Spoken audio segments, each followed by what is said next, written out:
जी आपने वो कहा है कि सैलरी का इतना टैक्स हो गया विद होल्डिंग टैक्स।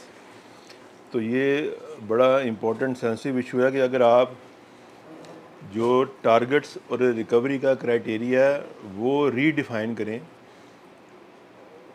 आप LTU वाइज या उसके RTO CTO कि जो एट सोर्स कट रहा है उसमें आपका रोल डायरेक्ट कुछ भी नहीं है। सिस्टम बन गया, मॉनिटरिंग आप लोग कर रहे हैं।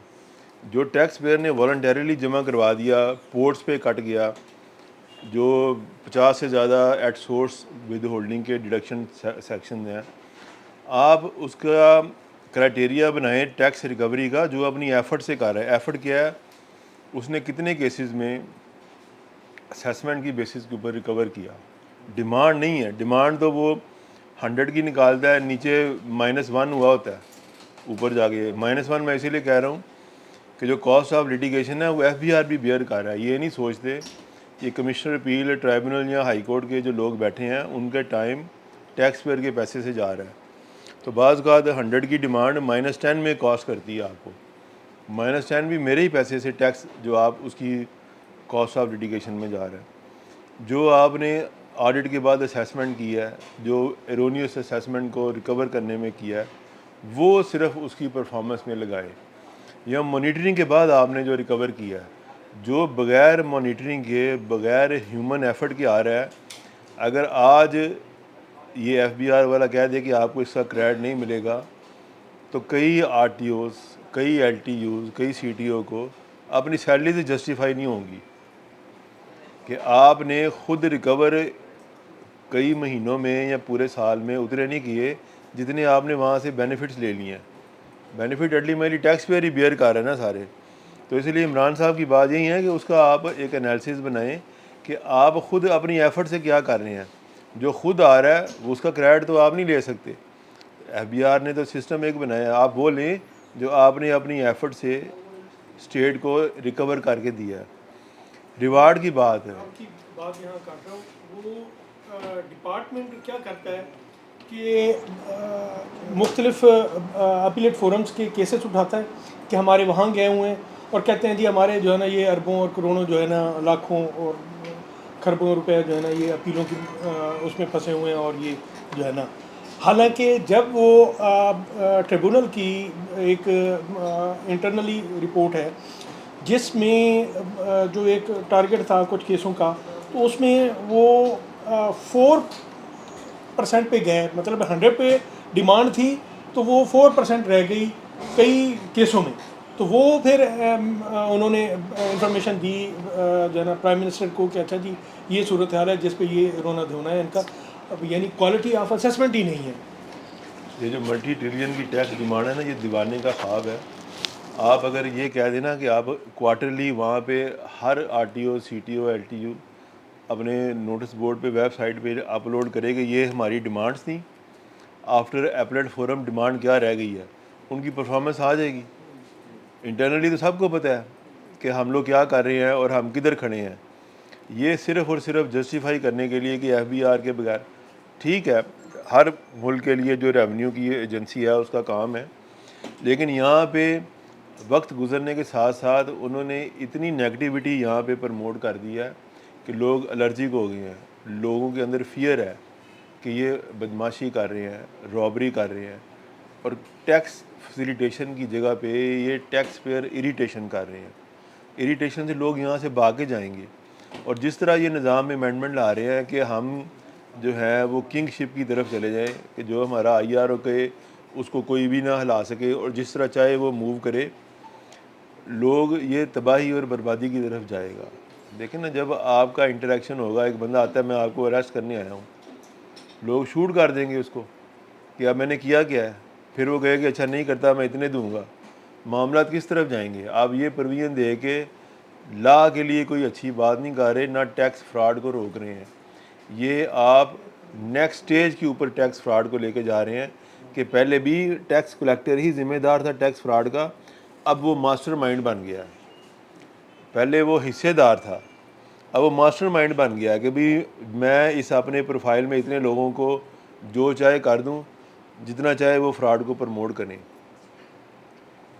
रिवार्ड की बात जी जिस तरह पुलिस वालों को टारगेट मिलते हैं जी ऐसे ही कि है, आप दिल्ली के इतने लाइसेंस जो है ना चलान लोगों को करें, चालान करें और फिर जो है ना ऐसे ही है। तो ये वही सिलसिला चल पड़ेगा। फिर रिवार्ड की बात है, देखें जब आप एक जॉब पे आते हैं रिवार्ड को ये इन्होंने ट्रांसपेरेंट नहीं रखा, ये वैसे ही है जिसकी मेरी मर्ज़ी है मैं उसे रिवार्ड दे रहा हूँ। कई ऐसे ईमानदार लोग हैं उनको इन्होंने C-D कैटेगरीज में डाल दिया है, ये स्टिग्मा उनकी सारी प्रोफेशनल लाइफ के ऊपर डाल दिया है, और कई लोगों को A और B कैटेगरी में डाल दिया। तो FBR को ये आहिस्ता आहिस्ता ये जो मौजूदा रजीम है तबाही की तरफ ले जा रहा है, जो इसीलिए कुछ दिन पहले इसने वर्ल्ड बैंक ने IMF ने कहा था कि पाकिस्तान का जो टैक्सेशन निज़ाम है ना सिर्फ नाइंसाफ़ी पे है बल्कि बेहुदा तरीन निज़ाम है। जी किसी और का सवाल?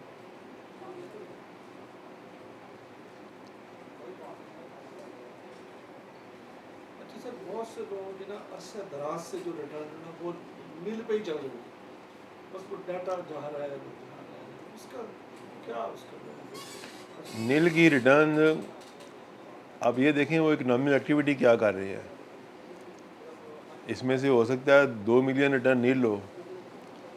अब इनको ये सेंस आई है ना, अब आपने देखा है इस पीरियड में इन्होंने कहा कि एलिजिबिलिटी सर्टिफिकेट एक देंगे, तो अच्छी चीज़ है कि आप अगर नील की रिटर्न के ऊपर कहें कि मैंने मल्टी मिलियंस की इन्वेस्टमेंट करनी है, कहेंगे आप एलिजिबल नहीं है, जस्टिफाई करें। तो ये जैसे आता है ना एडवांस टैक्स पे एज़ यू अर्न, तो यही है जस्टिफाई बिफोर यू बाय। ये इन्होंने एक अच्छी बात की है, कॉमन सेंस की बात है कि वो नील फाइलर को अल्टीमेटली डिस्करेज करेगा कि भाई नील दे के मैं एक्टिविटी में नहीं जा सकता। इसी तरह एक जो टैक्सेस है विद होल्डिंग के कैश विड्रॉल के ऊपर, ये इसको बढ़ाते जा रहे हैं। मेरा व्यू पॉइंट है इसको बेयर मिनिमम पे आना चाहिए, चाहे 0.1% कर दें, अक्रॉस बोर्ड करें, ये ट्रांजैक्शन को रिकॉर्ड करेगा। आप इस चीज़ को रिकवरी मेजर्स ले जाते हैं जी, हम 1% करके इतने बिलियन ले लेंगे, तो ये वही हिसाब आ गया कि गिलास थोड़ा बाहर आने वाला हिसाब है कि भाई आपने पूरे गिलास को नहीं पकड़ रहे, आप कहते हैं जी हम with holding tax cash withdrawal से ले लें। कैश विड्रॉल का रेट अब 1% पे लेके जाने लगे हैं। इनके एडवाइज़र्स को यही नहीं समझ आ रही कि डॉक्यूमेंटेशन 1% पे नहीं होनी, लोग परचेज सिस्टम पे आ जाएंगे। पाकिस्तान का निज़ाम चल रहा है, अब 0.1 के ऊपर आएँ और क्रॉस बोर्ड लगा दें, फाइलर नॉन फाइलर की डिस्क्रिमिनेशन ख़त्म करें, हर बंदे की ट्रांजैक्शन आपके सामने आएंगी। ये असल में ऐसे चाहते ही नहीं है कि ये निज़ाम बने कि हमारे पास डाटा बेस आए, वो चूज़ एंड पिक है और हाइड एंड सीक है। Incompetency, inefficiency, corrupt practices promote ऐसे ही करती हैं। अगर आपने अच्छा निज़ाम लाना है तो आप ट्रांसपेरेंसी की तरफ आते हैं। वो अभी FBR का कोई माइंडसेट नहीं है कि हम ट्रांसपेरेंट तरीके से लोगों को बताएं हो क्या रहा है। और रिवार्ड वाली बात भी सर, वो मैंने बात कर ली है कि रिवार्ड आप अगर रिकवरी के ऊपर आएंगे कि आपने अपनी एफर्ट से क्या लिया है, तो रिवार्ड की जगह हो सकता है उनकी सैलरीज वापस देनी पड़े। कई ऐसी जगह होंगी जहाँ पे वो अपनी एस्टेब्लिशमेंट की कॉस्ट रिकवरी से पूरी करती नज़र नहीं आएंगे कि उनका एक्सपेंस स्टेट का उन पे ज़्यादा हुआ है, उन्होंने फिज़िकली उस टारगेट में एक सिंगल पैनी रिकवर नहीं किया। टैक्स डिमांड रेज करना रिकवरी नहीं है। सर हमारे खलील साहब का सवाल था। असम खलील मदर का एक हाई कोर्ट बात कर रहा हूँ।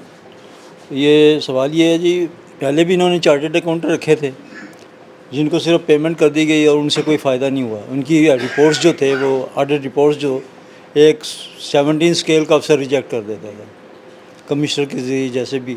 अब इन्होंने फिर ऑडिटर हायर किए हुए हैं, वो ACC भी किए हुए हैं और CA भी किए हुए हैं, उनको ये पेमेंट करेंगे। अगर उसकी रिपोर्ट्स को भी इन्होंने रिजेक्ट करना है तो उसका कोई फ़ायदा नहीं, वो बोर्ड के फंड्स पे बोझ ही है, यानी जितना भी। एक तो सवाल ये है। दूसरा ये रिवार्ड की जो है ना, इनकी कोई वो नहीं है, कोई क्राइटेरिया नहीं है। बस कागज़ों में तो होता है कि ये क्राइटेरिया होगा, लेकिन लाइकिंग डिसलाइकिंग फेवरेटिज़म चलता है, नेपोटिज़म चलता है उसमें, और ये रिवार्ड की अनकॉन्स्टिट्यूशनल तकसीम होती है इनकी भी। देखें ऑडिटर वाली बात है, अभी ये अपनी ट्रायल डालना है। जो पिछले एपिसोड है वो आउटसोर्स किया था इन्होंने ऑडिट चार्टर्ड अकाउंटेंट्स को, वो किसी हद तक कामयाब रहा, लेकिन साथ उसमें प्रोविजन थी कि वो असेसिंग ऑफिसर रिजेक्ट कर सकता है।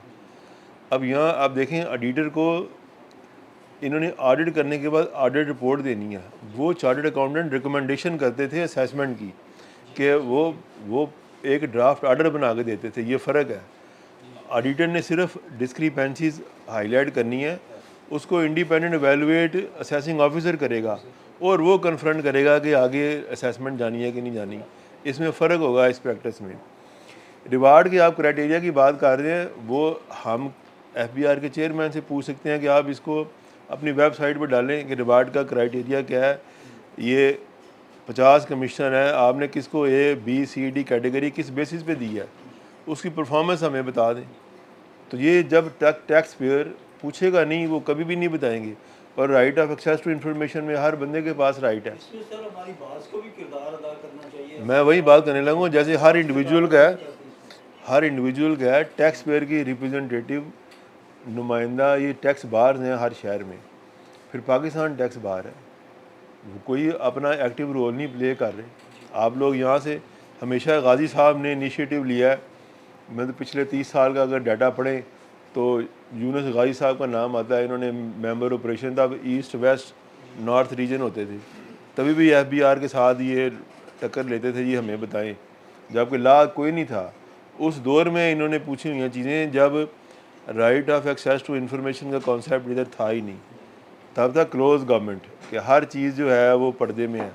अब तो ला ने इतनी पार्स दे दी हैं, तो बार को तो चाहिए कि जैसे यहाँ पे इशू डिस्कस हुए हैं, वहाँ पे आप एक अपनी कमेटी बना दें कि right of access to information committee MTB है, वो काम ही यही करे कि वो FBR से इस किस्म के जो पब्लिक इंटरेस्ट के इश्यूज़ हैं उनके ऊपर उन्हें कहें कि आप ट्रांसपेरेंसी को ओपन करें और चीज़ें लोगों को बताएं। रिवार्ड या सैलरीज, ये सारा कुछ टैक्स पेयर के पैसे से कंट्रीब्यूट होना है। तो सबसे पहला राइट टैक्स पेयर का है, वो पूछे। जी सर इसमें मैं कमेटी की आपने बात की है, मुझे अपना 1 साल पुराना एक्सपीरियंस याद आ गया है। मैं सेक्रेटरी था और मियाँ अब्दुल उस्ताद साहब मेरे साथ सदर थे। तो सिगरेट के ऊपर बाकायदा मुल्तान में और फैसलाबाद में बड़ी करप्शन हुई है जो हमारे हाथ बात पहुंची है। सिगरेट नॉन एक्साइज पकड़ी जाती है और उसको कन्फिस्केट करने के बाद ये नहीं बताया जाता जी कि अरे पकड़ी किसे गई है, कितनी पकड़ी गई है, कौन से ब्रांड पकड़े गए या कितनी मालिक की पकड़ी गई है। ऑपरेशन जो है सिगरेटें दुकानों से उठाई उन्होंने ले आए, नॉन कस्टम पेड थी या नॉन एक्साइज पेड।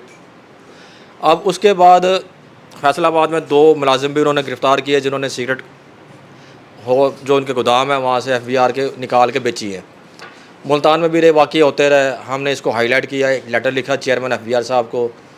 आज तक वहाँ से हमें कोई रिपोर्ट नहीं आई कि जी के इस मामले में कोई इंक्वायरी बनी और इस इंक्वायरी ने क्या अपनी रिपोर्ट सबमिट की है।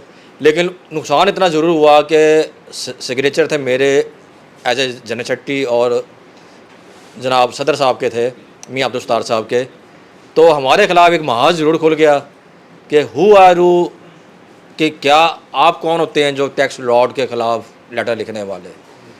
टैक्स बार के डोमेन मेरे कैसे आता है जी कि सिगरेट अगर चोरी हो रही है तो आप कौन होते हैं पूछने वाले। टैक्स बार के पास इतनी ज़रूरत कैसे आ गई कि वो हमारे ख़िलाफ़ लेटर लिखें। अब प्रैक्टिस हमने भी करनी है, RTO भी जाना है। चले आपने बात की, गाजी साहब की नाम लिया, अब्दुल उस्ताद साहब ने हिम्मत की, ख़ातम मितला साहब हिम्मत कर लेंगे, मैं कर लूँगा। कमेटी बनाएंगे, उस कमेटी के मेम्बरान को तो फिर निशाना बनाया जाएगा FBR में कि इनके जितने भी केसेस हैं इनकी लिस्ट निकालो और उनके ख़िलाफ़ ऑडिट में सेलेक्ट कर लो। मुझे याद है कि 2013 में राना लुकमान साहब आए थे, कमिश्नर अपील साहब भावलपुर से ट्रांसफ़र होकर आए थे। अब्बू ने बार रूम में ज़रा उनको आईना दिखाया था, वीडियो है हमारे पास, वो भी अपलोड हुई है हमारे चैनल पे। कमिश्नर अपील थे। तो अगली सुबह मेरे एक केस लगा हुआ था क्लाइंट का, मुझे बाकायदा फ़ोन आया कि जी कि इमरान साहब आपने सुबह पेश नहीं होना, हम पेश ही ले रहे हैं। और शाम 2 घंटे में पता लगा जी कि कोई और वकील आके मेरे केस में पेश होकर केस करा गया।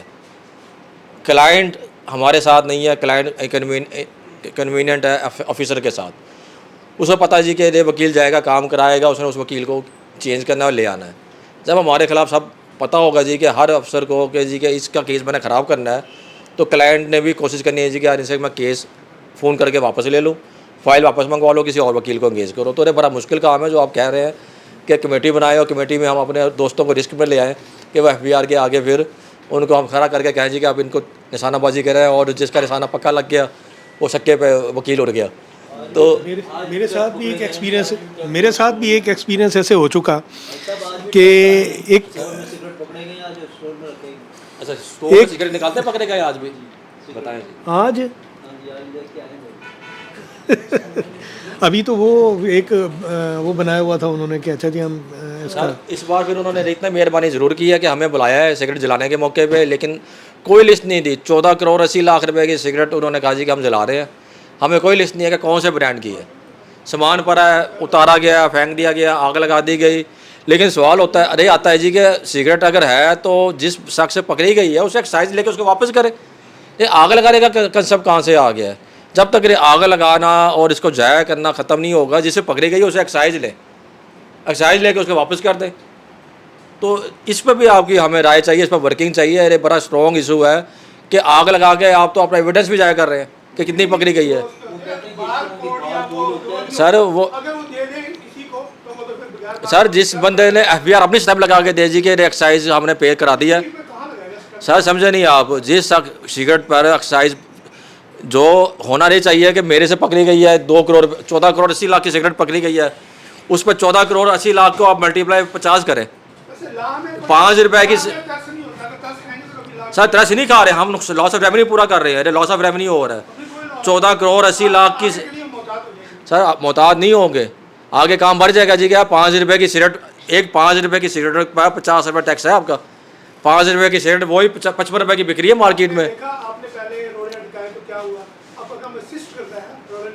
नहीं रोरे हम नहीं अटका रहे, लेकिन सर है ऐसे कि 5 रुपए की सिगरेट पर 50 रुपए का टैक्स कलेक्शन है। अब 5 रुपए पर 45 रुपये का 50 रुपए का टैक्स है, तो 14 करोड़ 80 लाख को आप मल्टीप्लाई 45 करें। सर हम ये टेम्पर नहीं है ना, ये एक्साइज नॉन एक्साइज पेड है। सर बार कोड FBI अपना लगाकर इसको नीलामी कर दे। जिस शख्स से पकड़ी गई है सर, जिस शख्स से पकड़ी गई है कम से कम उस शख्स से टैक्स तो ले ले। टैक्स भी नहीं ले रहे, लॉस भी कर रहे हैं, और आगे आग जला के आपने भी साबित अब एविडेंस ख़त्म कर दी है। वो शख्स कह दीजिए मुझसे तो पकड़ी नहीं गई।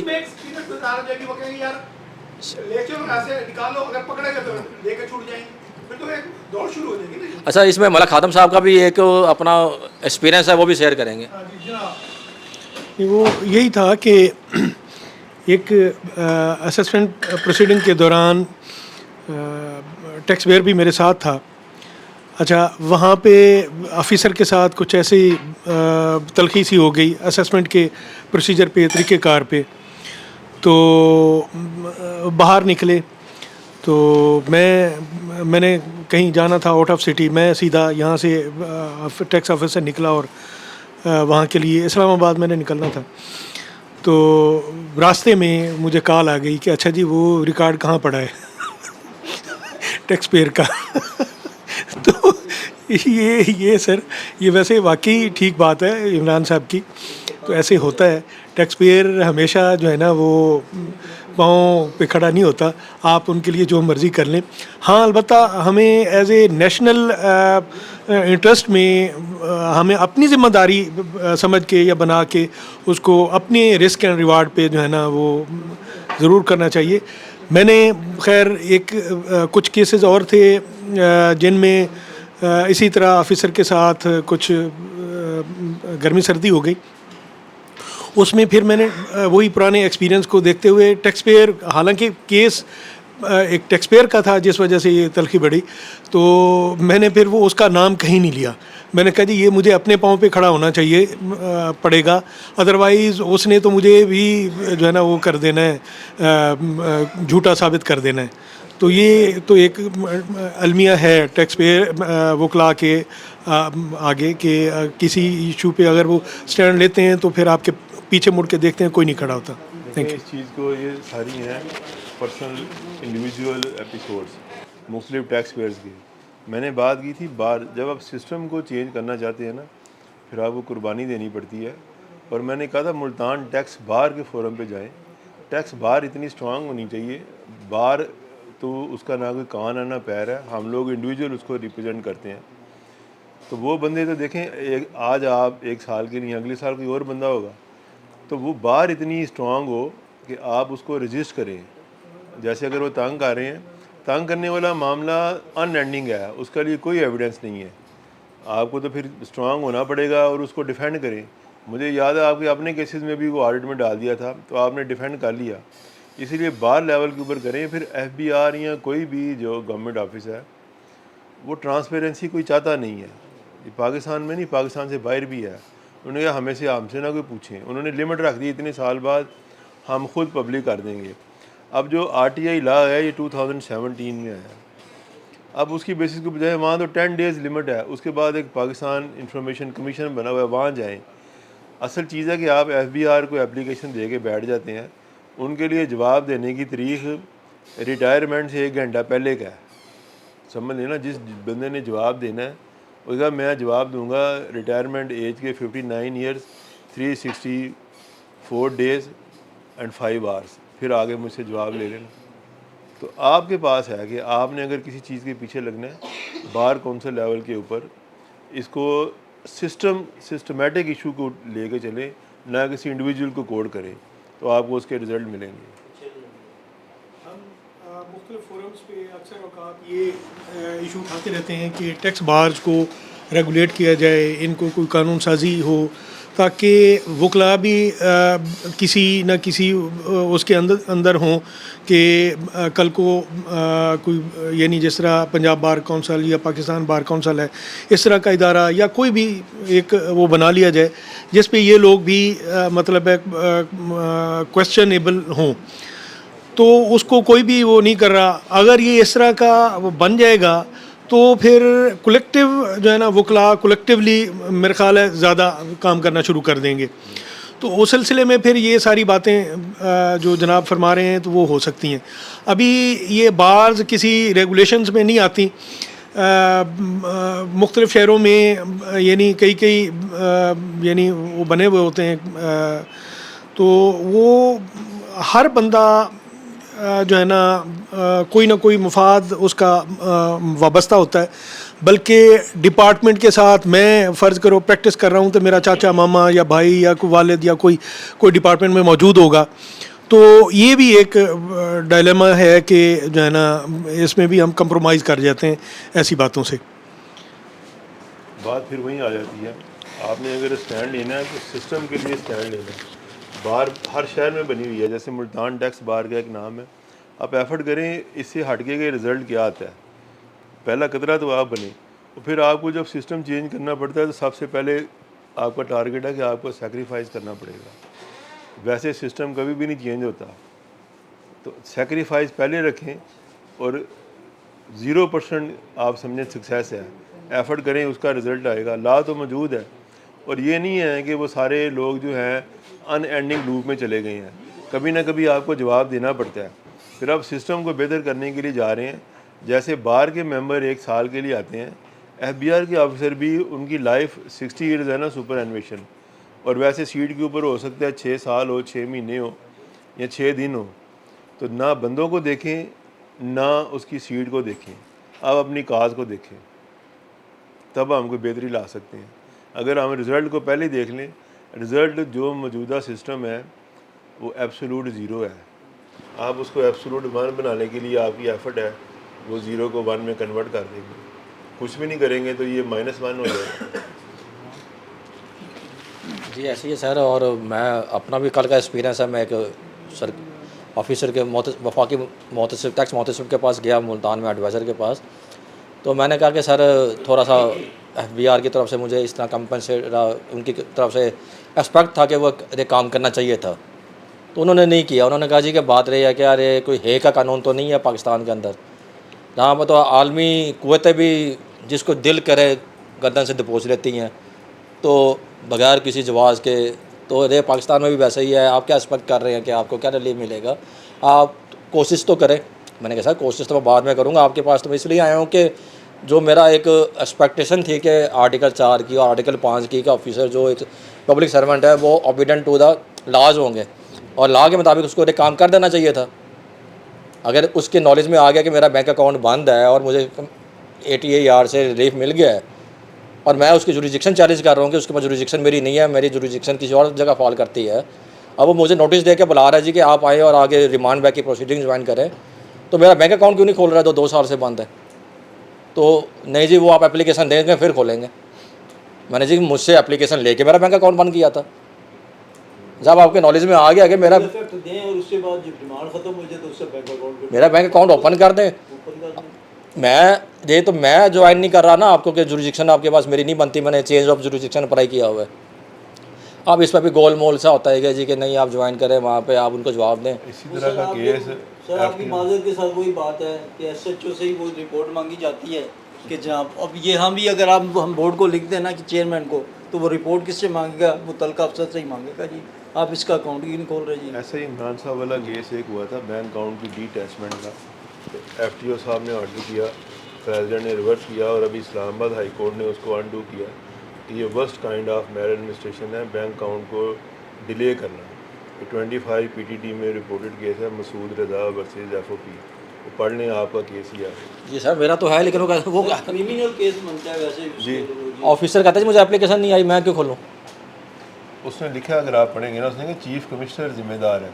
अगर वो कहेगा ना कि मुझे नहीं मिला, तो इसका मतलब है वो भी पार्ट एंड पार्सल है मेल एडमिनिस्ट्रेशन का। हर बंदे को तो नहीं जाके मैंने देनी, उस बेसिस के ऊपर आप जाएं। नहीं आता तो जब उसे पता लग गया कि मेरा केस रिमांड बैक हो गया, रिमांड ख़त्म हो गई है, मुझे अपील इफेक्ट के लिए वो एग्जैक्ट यही फैक्ट्स है जो आप बता रहे हैं। जी बिल्कुल सर, पढ़ते हैं उसको। और किसी दोस्त का सवाल, वकास मंसूर साहब आए हुए हैं सर, हमारे सीनियर मेंबर हैं। IT का दौर है तो उस हवाले से एक ज़हन में है कि आजकल आर्टिफिशियल इंटेलिजेंस का पूरी दुनिया में एक तूफ़ान बरपा है, कि उससे भी हम कोई मदद लेके अपनी टैक्सेशन रिकवरी को एक्सीड कर सकें इस आर्टिफिशियल इंटेलिजेंस के ज़रिए, इसको अप्लाई करके मुख्तलिफ स्टेजेस पे टैक्सेशन रिकवरी को बढ़ाना या कम करना। आपने क्वेश्चन किया ना, आपने कहा टैक्स रिकवरी को एक्सीड कर सकें। डिफेंस में आप पूछना चाह रहे हैं या इसकी इंस्टॉलेशन ऐसे लेवल पे जहाँ से हमें डिटेक्शन हो। मैंने सबसे पहले बात की है, हाँ, मैं समझ गया। टैक्स पे स्किप तो नहीं हो रहा। देखें, लॉ में किसी भी दुनिया में इवेजन की परमिशन नहीं दी जाती, आपको अवॉइडेंस आपका राइट है। आर्टिफिशियल इंटेलिजेंस बेसिकली एक टूल है। देखिए, जो ह्यूमन माइंड कर सकता है ना, वो AI नहीं कर सकती। ह्यूमन माइंड की बेसिस के ऊपर ही जो डाटाबेस इकट्ठा हुआ है, AI उसी में से काम कर रहा है ना। अब आप अगर टैक्स इवेजन के लिए किसी कानून की ज़रूरत नहीं है, किसी एक्सपर्ट की ज़रूरत नहीं है। मैंने ये 6 कप बनाए हैं, 3 मैंने इधर से भेज देने हैं, 3 इधर भेजने हैं, बात क्लियर है। AI के लिए AI मुझे ये बता सकती है इमीडिएटली। बेसिकली तो ये एक सर्चिंग टूल है कि लॉ में क्या प्रोविजन मौजूद हैं जो मुझे with in 4 corner of law tax avoidance के लिए बताएगा। Tax avoidance is a basic right of every tax payer, tax evasion नहीं है। AI के ज़रिए आपको इन्फॉर्मेशन मिल सकती है कि आपके पास टैक्स को अवॉइड करने के लिए कौन सी प्रोविजन है। अवॉइडेंस आप बिल्कुल करें, आपका राइट है, चाहे उसके ऊपर जितना चाहे टैक्स आप कम कर सकते हैं with in legal framework. Evasion के लिए कभी भी कोई AI भी नहीं आपको सपोर्ट करेगा। तो IT तो है, टैक्स कलेक्शन के लिए भी है, टैक्स इवेजन को पकड़ने के लिए भी यही है, और टैक्स अवॉइडेंस के लिए भी। AI बेसिकली है डेटाबेस की सर्चिंग। और डेटाबेस क्या है कि वो लॉज है, टैक्स चार्जेबिलिटी किधर है, रिडक्शन ऑफ टैक्स रेट किधर है, टैक्स रिबेट्स किधर है, वहीं आपको पता होगा तो आप उसको अवॉइड करेंगे। जो ना AI पे किसी ने बनाया था ये केस अमेरिका में। अच्छा, उसने जो जजमेंटें लगी हुई थी ना, वो जज ने देखा वो थी नहीं, उसने उस पर ना कई हज़ार डॉलर जुर्माना कर दिया था। तो इस पर पूरा वो अपना थोड़ा सा खुद भी नॉलेज हो, फिर इस पर चलो ब्लाइंडली इस पर वो नहीं किया जा सकता। मैंने वही बात की, AI कुछ नहीं है, मैं खुद AI हूँ, आप AI हैं। बेसिकली आर्टिफिशियल इंटेलिजेंस की बात करें ना, आर्टिफिशियल इंटेलिजेंस डाटा कहाँ से लेती है, आपका और मेरा।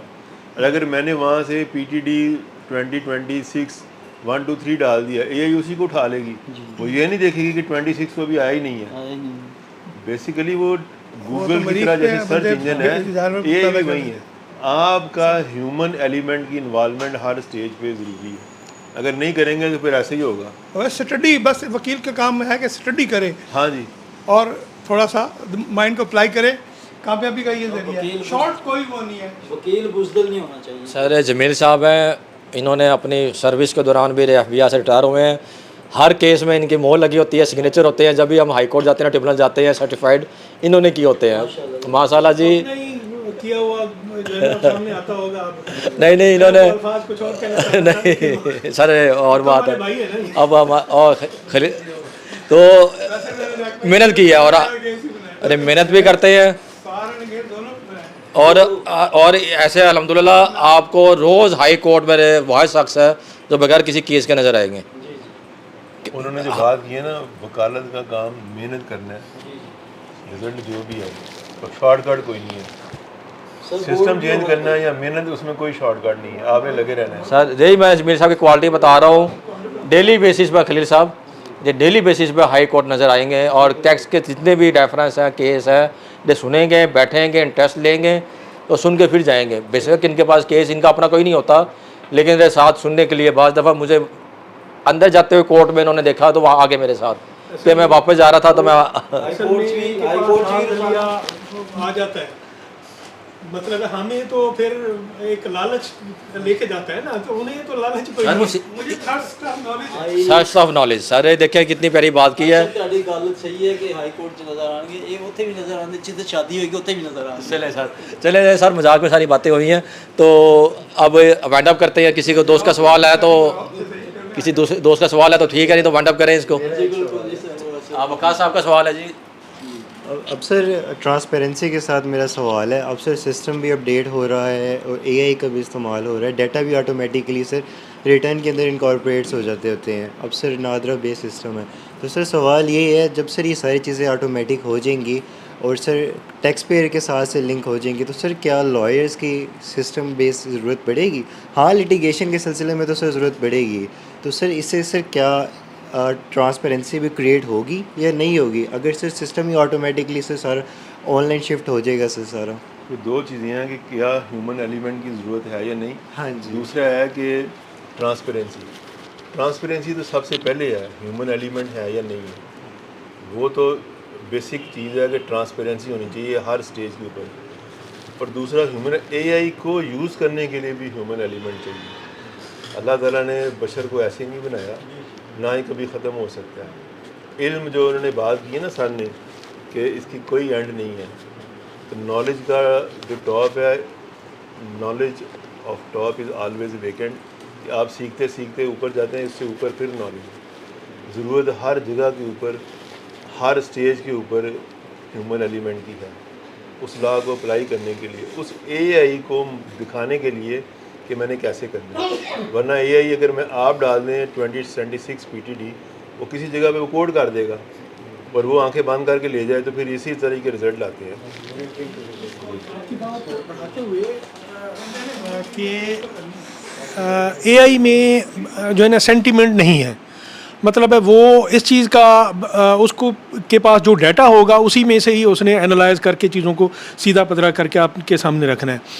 जिस तरह यानी अब मशीन इस्तेमाल हो रही है, कौन सी है जो लाई टेस्ट करने के लिए एक मशीन है, तो पॉलीग्राफिक टेस्ट, तो वो इसी चीज़ को ही वो कर रहा है कि इंसान इस चीज़ को एनालाइज करता है कि बंदा सोच क्या रहा है और उसके सेंटिमेंट इस बात पे, ज़बान से तो बाई स्पोकन तो कुछ भी कह सकता है वो, लेकिन वो उसको टेस्ट करने के लिए।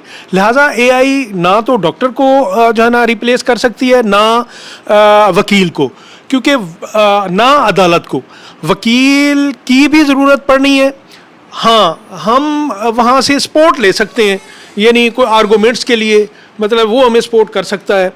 ना डॉक्टर की जो है ना वो उसने जो देखना है मरीज़ को फिज़िकली, उससे जो अपना नतीजा बनाना है। इसी तरह जज ने भी जो है ना वो सपोर्ट तो ले सकता है वहाँ से, लेकिन उसने भी देखना है कि सेंटीमेंट आया इसकी आर्गूमेंट्स में सिर्फ लफ्ज़ी तौर पे कोई यानी उसमें डाला हुआ है भारीपन, या वाकई इसकी बात में कोई वज़न है कि जो है ना। तो लिहाजा मेरा नहीं ख्याल कि आइंदा 10 साल तक शायद ही रिप्लेसमेंट आए वकील की। नहीं, मैं बता दूं, कभी भी जहाँ पे रियल इंटेलिजेंस ज़रूरी है, रियल का मतलब है कि आपको ह्यूमन एलिमेंट चाहिए। एआई हमेशा उसके सबऑर्डिनेट रहेगी, स्टाफ उसकी सपोर्ट में रहेगी। रियल इंटेलिजेंस की सब्स्टिट्यूशन देखें, उसकी लेवल है रियल इंटेलिजेंस की, उसको सपोर्ट के लिए हो सकता है एआई 100 के ऊपर आपको सपोर्ट करे और मेरा 10 पे है, लेकिन 10 वाला प्रिवेल करेगा, ये उसको एनालिसिस नहीं कर सकता। सेंटिमेंट्स के अलावा जो एवेल्यूएशन है वो एआई के पास है ही नहीं, वो मेरे पास है, मेरे फैक्ट्स हैं, उसने बता देना है कि ला ये है, इसके अंदर क्या चीज़ें हैं वो कैसे देख सकता है जब तक कि मैं खुद उसको एवेल्यूएट नहीं करूँ। इसीलिए जिस जगह पे जिस प्रोफेशन में रियल इंटेलिजेंस इन्वॉल्व है वहाँ पे ह्यूमन एलिमेंट ही रहेगा, एआई उसकी सपोर्ट में रहेगी, कोई भी प्रोफेशन है। Sir last one sir. And disease are ever changing, mending, improving, तो फिर उसको इंसान ने ही हल निकालना है। सर एक कोर्ट ने इसीलिए कहा था law is not a close shop, है ही नहीं, 24 hour open till judgement day. Sir last one, आज सर ये बल्कि कई सालों से ये कल्चर डेवलप हो गया कि हम बैंक से गाड़ी लेने गए तो उन्होंने क्वेश्चन पुट किया कि आप फाइलर हैं या नॉन फाइलर। तो कस्टमर ने कहा जी मैं नॉन फाइलर हूँ, तो आपका इतना टैक्स कटेगा, आप नॉन फाइलर हैं, तो आपको अभी बनवा देते हैं, यहीं आप बैठे हैं तो हम 1000 रुपये में आपको बनवा देते हैं। लेकिन आगे उसको ये असिस्ट नहीं करते कि अब आप ऑनवर्ड भी फाइलर हैं। इसी तरह जब प्रॉपर्टी की सेल परचेज, तो डीड राइटर या वो जो लोग फैसिलिटेट करते हैं, भाई आप नॉन फाइलर हैं, आपका इतना टैक्स बनेगा, आप फाइलर बन जाए, फाइलर अभी आपको बनवा देते हैं, अभी 5 मिनट में ये काम हो जाएगा। इन शॉर्ट फिर कई दफ़ा ऐसे सीन हुआ कि लोग उस वक्त बन गए, 6-6, 7 साल बाद वो आए, उन्होंने कहा हमें तो अब कोई नोटिस आया है, हाँ हमें तो कोई इल्म नहीं है, पहले कोई हमने रिटर्न भरनी थी। आई मीन टू से कि ये इतना बड़ा गैप जब एक बंदा फाइलर बन गया है, तो वो फिर डिपार्टमेंटल लेवल पे इतना गैप पता नहीं कैसे जनरेट हो जाता है। फिर वो जो काउंसिल है वो बताते हैं भी आपको तो ये करनी पड़ेगी सारी रिटर्न फाइल अपनी। इस सवाल का जवाब अगर एक लफ्ज़ में दूँ ना तो वो है ग्रीड, लालच। बशर के अंदर जो लालच है ना, इसीलिए इसके अंदर 2/3 शर है।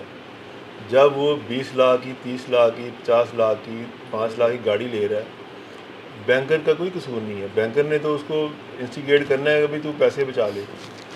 उसने फाइलर हो गया, उसे पता है कि मेरी ये ऑब्लिगेशन है। अब वो नील के रेट फाइलर हो रहे हैं। ये मैंने इसके ऊपर बड़ा काम किया हुआ है। गाड़ियों और प्रॉपर्टी के ऊपर 1 मिलियन टैक्स रिटर्न आई थी, वो सारे परचेज़र थे। उसने जिसने 1000 की रिटर्न भरनी है, मैंने अपना एक केस किया हुआ है अपनी फैमिली मेम्बर से। उसने गाड़ी ली और इस्लामाबाद से जाके 1000 रुपये दे के फाइलर हो गया। बाद में नोटिस आ गया गाड़ी के पैसे कहाँ से आए, ना वो वेल स्टेटमेंट भरते हैं, ना उसने कोई सोर्स जनरेट करना है। तो FBR या वकील या वो ज़िम्मेदार नहीं है, वो बशर ज़िम्मेदार है जो लालच के अंदर आया है। 1000 में मैं अपनी टैक्स रिटर्न भरवा रहा हूँ, 5 मिलियन की गाड़ी लेके, उसको साथ 50 जूते भी पड़ने चाहिए, खाली नोटिस ही ना आए, वो ठीक पड़ते हैं। और यही है, आप लॉयर को या प्रोफेशनल को फी नहीं देते कि अभी मेरा उसने काम कर दिया है। वो ऐसी है ना, अगर आपने हार्ट सर्जरी करवानी है तो वो जाके सड़क के ऊपर किसी बंदे से जाके कोई दवाई खा लें और हफ्ते बाद कहें जी कि उसका वक्त आया हुआ था, वो पार हो गया। बस वही ला नहीं है इसमें ग्रीड है। वैसे जो वकील है सर वो नहीं भरते कि दूसरे लोग। सर मैंने वकीलों की बात नहीं की। जो होते हैं ना, वो अच्छा वो बंदा भी पता कहते 1000 में मेरी रिटर्न फाइल हो जाएगी, तो प्रॉपर चीज़ है वो तो एशियन में आ गए तो बस सर बैकग्राउंड में लालच है बस। चलें सर, आज का सेशन वाइंड अप करते हैं। आज 2 बातें बड़ी अहम हुई हैं। पहले नंबर पर तो सेल टैक्स का जो हम रिटर्न जमा कराते हैं, अब टैक्स फ्रॉड वहीं से डिटेक्ट हो जाता है, टैक्स एवेजन में वहीं से डिटेक्ट हो जाता है। नोटिस आता जी कि रिकॉर्ड ले आओ। अब सवाल ये है जी कि जितना मैंने रिकॉर्ड बनाना है सेक्शन 22 के अंदर, उससे ज़्यादा कॉलम तो सेल टैक्स के रिटर्न के अंदर है और मेरी इनवाइस तो वहाँ फीड है। मुझे तो वो आप स्पेसिफिक पूछो कि भाईजान सेक्शन 11 सेक्शन 165 का इक्विवेलेंट है कि ये शॉर्ट आपकी रिकवरी है, इस इनवाइस पे आपने टैक्स जमा नहीं कराया, इस इनवाइस पे आपका बैंक स्टेटमेंट हमें समझ आती है कि 73 नहीं है, आप वो रिकॉर्ड वो फाइल वो इनवाइस उसकी आप कोई ट्रेल ले आओ। ये कहना जी कि हमने केस बनाया सेक्शन 8B का, सेक्शन 8 का, इनएडमिसिबल का, 73 का रिकॉर्ड नहीं है रहा, इसने एक्चुअल ट्रांजेक्शन नहीं है। एक्चुअल ट्रांजेक्शन तो अब मेरे जी रिकॉर्ड नहीं दिया, रिकॉर्ड अल्हम्दुलिल्लाह मेरा उससे ज़्यादा होता है उसके पास। और AI के ऊपर बात हुई है, AI के ऊपर अल्हम्दुलिल्लाह हमारी 2 से 3 वीडियोज़ हमने मुल्तान टैक्स बार ने बना के इसको शेयर की हुई हैं। और AI की बात मैं वही सजाद भट्ट साहब को मैं तायद करूँगा कि AI तो डाटा बिग डाटा का कंसेप्ट है। बिग डाटा वो है जो कि पूरी वर्ल्ड में जो जितना भी डिजिटल डाटा है वो AI का सोर्स है। उस सोर्स को वो ऑथेंटिक है या नहीं है, अहम सवाल ये बनता है। 2 से 3 हज़ार रुपये में आपकी एक वेबसाइट बन जाती है, आप उस वेबसाइट पे अपना पाकिस्तान के सारे केस ला उठा के 2 नंबर डाल दें, वहाँ पे बिग डाटा का हिस्सा बन जाएगा वो।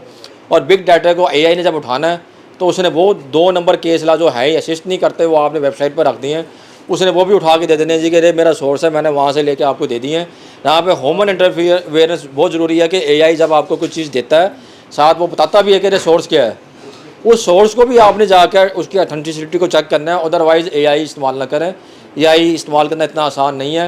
या फिर उसको इस्तेमाल करने दें जिसको AI का अपना कंसेप्ट पता है, तो AI की जो पीछे बैकग्राउंड में कंप्यूटर का जो एक कंसेप्ट है ऑथेंटिसिटी के ऑनलाइन वेबसाइट को ऑथेंटिकेट कैसे करना है वो उसको पता है। तो इसके साथ आज के सेशन का अख्ताम करने के लिए मैं जनाब मलिक खादिम हुसैन मित्तला साहब से गुजारिश करूँगा तशरीफ़ लाएँ और आज के सेशन का अख्ताम फरमाएँ।